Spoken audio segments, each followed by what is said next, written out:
హైదరాబాద్లో రెండవ రోజు జరుగుతున్న డీజీపీల సదస్సును ప్రత్యక్ష ప్రసారం ద్వారా చూద్దాం.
ప్రధాని మోదీ నేతృత్వంలో హైదరాబాద్లోని జాతీయ పోలీస్ అకాడమీలో డీజీపీల సదస్సు కొనసాగుతోంది.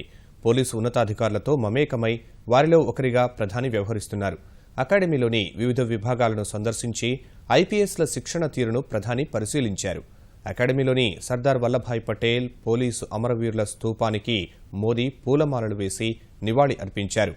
కశ్మీర్, ఈశాన్య రాష్ట్రాలు, మావోయిస్టు ప్రభావిత ప్రాంతాల్లో అంతర్గత భద్రత, పెరుగుతున్న సైబర్ ఆర్థిక నేరాలు, రాష్ట్రాల పోలీసుల మధ్య సమాచార మార్పిడిపై ప్రధాని అధికారులకు దిశానిర్దేశం చేస్తున్నారు.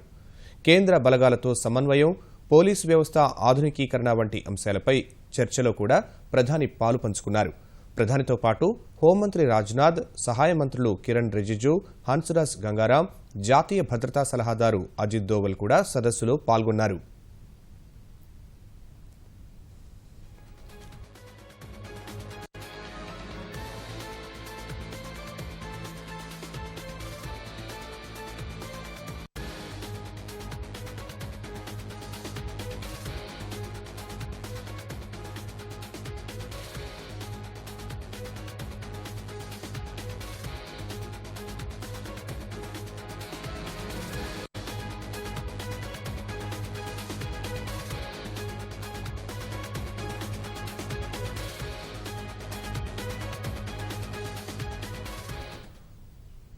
ప్రధాని మోదీ నేతృత్వంలో హైదరాబాద్లోని జాతీయ పోలీస్ అకాడమీలో డీజీపీల సదస్సు కొనసాగుతోంది.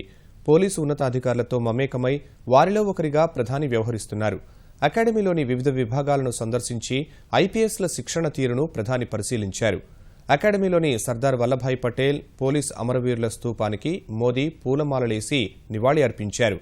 కశ్మీర్, ఈశాన్య రాష్ట్రాలు, మావోయిస్టు ప్రభావిత ప్రాంతాల్లో అంతర్గత భద్రత, పెరుగుతున్న సైబర్ ఆర్థిక నేరాలు, రాష్ట్రాల పోలీసుల మధ్య సమాచార మార్పిడిపై ప్రధాని అధికారులకు దిశానిర్దేశం చేశారు.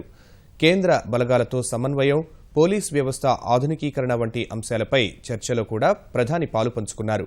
ప్రధానితో పాటు హోంమంత్రి రాజ్నాథ్, సహాయ మంత్రులు కిరణ్ రిజిజు, హన్స్రాజ్ గంగారాం, జాతీయ భద్రతా సలహాదారు అజిత్ దోవల్ కూడా సదస్సులో పాల్గొన్నారు.